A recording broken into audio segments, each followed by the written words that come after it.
Good morning, beautiful people. Welcome back again to the garden. I am home in the backyard. As you guys know, I remove everything in the backyard, but guys, everything is coming back.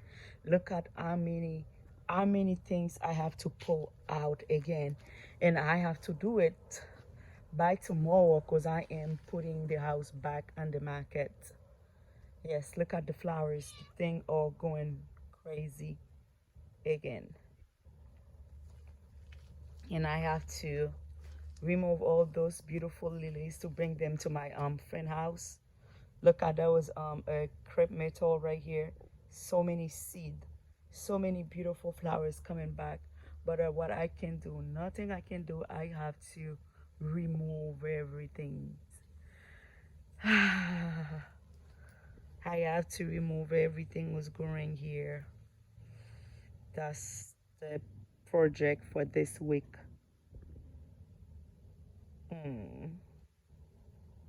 It's painful seeing those beautiful flowers. Look at this.